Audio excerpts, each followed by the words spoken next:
Welcome back to the second round of the Nintendo Console Wars. In the previous installment, we went over the design of each of the four latest Nintendo consoles: the Super Nintendo, the Nintendo 64, the GameCube, and the Wii. In that video, I went over all features of the design, but in this video, we will be going over the controllers of each of these consoles to see which one did well and which ones didn't. So stay tuned as we delve in to the second round of the Nintendo Console Wars.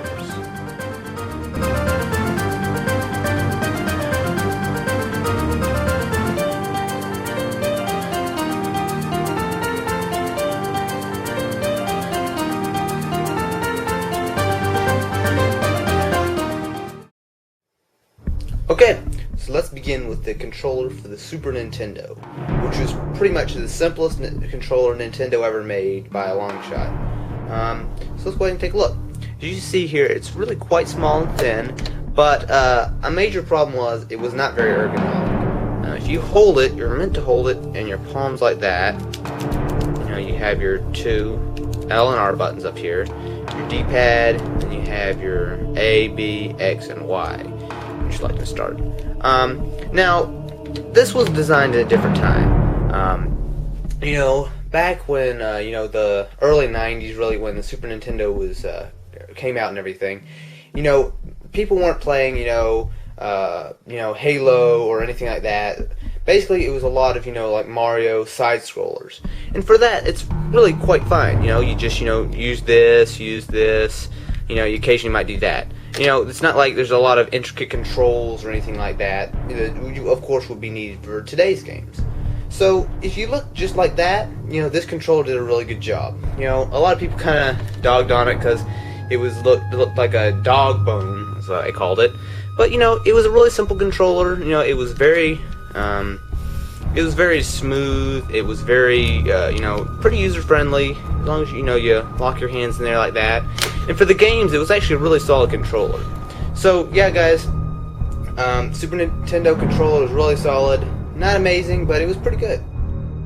So the next controller is obviously from the Nintendo 64. Now, this controller, to be honest, was probably the clumsiest looking controller I've ever seen. You have your two handles here, along with the third right here. You have your joystick, D-pad, a bunch of buttons over here, start, then you flip it over, L and R, and then if you flip it over, there's another button right here, as well as an expansion slot, but that wasn't usually used, so just by looking at it, it's a lot of stuff to look at, probably the most buttons you've seen since, like maybe the Xbox 360. But surprisingly, it actually worked, and it works in a couple different ways. So generally, you played it like this, and you use like this, or maybe sometimes you held it like this, or whatever. The problem was though, it was hard. You couldn't use these buttons, this and this at the same time. You had to hold it like this, or hold it like this, because your thumb couldn't quite reach over there, and that was a problem. You really couldn't. There weren't a whole lot of shooter games and that kind of stuff for the Nintendo 64. At least they weren't really prevalent. So, it wasn't a big deal. Usually, all your buttons were here or here or something. But it kind of got weird. But, on the other hand, there was actually some pretty interesting ways to hold this. For some games, you hold it like this, put your thumb right here, and then you have your button back here. So you could actually, like for a flying game, do like that, or you switch hands. You're flying, you're shooting, you're pressing these buttons and everything. And for that, it actually worked really well, and it was a pretty clever design. Unfortunately, though, it was a large controller. I mean, you can see the size of my hands. I mean, it's a very, very large controller, and especially, I've got pretty decent sized hands, and obviously, I can't really play it very well, like holding like that. It just really stretches your hands. So it was kind of a little difficult to play on some games, but still, it was a pretty unique controller. I can't say that I'm not sad that it's gone now, but it's a pretty unique controller, and it did work fairly well.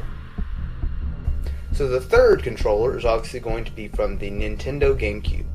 Now, I'll say right off the bat, this was probably one of the least liked controllers ever. As you can see why. It has a very narrow shape, So it's basically like a boomerang shape. You have these. For a lot of games it didn't work too well. It was kind of cramped your hands because put them right up there. You could reach it, unlike on the Nintendo 64. You could reach everything pretty well, but your hands can sometimes get a little cramped or something because you're squeezing it pretty tight because it's very, very narrow right there. That said, though, I actually did not mind it one bit. I thought it was a really solid controller. Not as good as the original, the PlayStation 2 controller, but I still did not mind this at all. So let's go ahead and run you guys through the buttons. You have a main joystick here. You had a secondary joystick here, which I always like doing that. You have your D-pad here, which actually was not that great, I will admit. Sometimes you could hit like this button and something else would pull, and obviously in games you hit the wrong button, that can mess you up a lot. You have your B, A, Y, and X, which I actually kind of like the arrangement of that, but it's a little dirty. You start and pause, your Z, and your L and R buttons, which were nice shoulder buttons. And then nothing on the back except like that. It was a very oddly shaped controller, as you guys can see. It was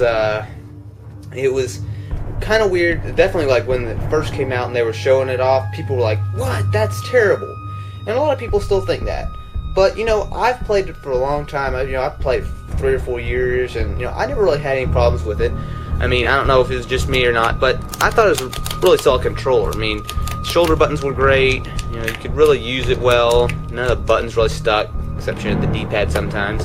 And I thought it was a pretty cool controller. That said, though, I mean, you can just look, see how narrow those are. You see how just kind of oddly shaped it is. I can definitely see where a lot of people had problems with it. That said, though, I would definitely take this over the Nintendo 64 controller any day, and I thought it was pretty solid. Okay, guys, so the fourth and final controller has got to be for the Nintendo Wii. Now, this is probably one of the most unique controllers that have ever been made, and I really think it's a huge, huge part of why the Wii is so successful today.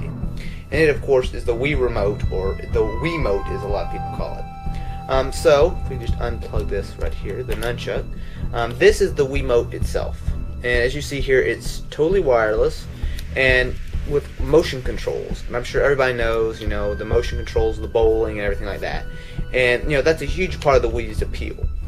So if we want to go ahead and look at it, it connects to the Wii via Bluetooth, I believe. So if you turn it on, and it will wirelessly connect.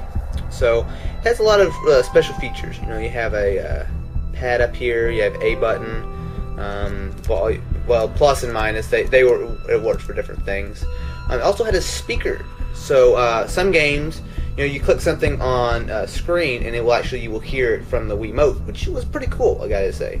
Then you have your 1 and 2 buttons. Whoops, there we go. On the back, we didn't have a whole lot of anything. We have where you could hook up a lanyard, which nobody wrist strap. Nobody really liked that. And then you can hook it up to a secondary controller, a motion plus, a lot of different things could connect to the bottom. You have your B button, which you just hold it like that. And then if you look at the front, you have a little sensor which shoots to the Wii sensor bar, which allows you to point and click at stuff as well as that. So it's pretty cool. So if we look right here, let me just plug this in real quick. If we look right here, you will see that this is the main secondary thing, which is the nunchuck. Very simple. Obviously it connects here, and it's very, very simple. You have just have basically 2 buttons and a joystick, and together you could this also had motion control, so you could punch, you can do different things, shake it or whatever, and it was pretty cool. They also have a couple other things, such as a classic controller, which looks very, very similar to the the Super Nintendo controller. I do not have one of those, so I can't show you guys this, but when you bought a Wii, this is what come in the box, and so everybody pretty much should have that at least. So the Wii controller, pretty solid, I gotta admit. I'm not a huge fan of all the motion controls and everything. Personally, I think it's a little gimmicky, but there's no doubt that it's been a huge sales success for the Wii. So, and it's a lot of fun to use, so it's kind of hard to say no to that. So guys, it should be no surprise to you that Wii has an absolutely fantastic controller. that just packs just so much innovation in, with the sensors, with the Bluetooth, with the speaker, with the motion controls. I mean, it really has the whole package, especially as you can hook up secondary controllers such as the nunchuck or the classic controller, which really just give it a huge appeal, and is probably the #1 reason why the Wii is as good as it is. Now each of them had their pros and cons, but I've got to go with the Wii on this one. Really just a revolutionary controller.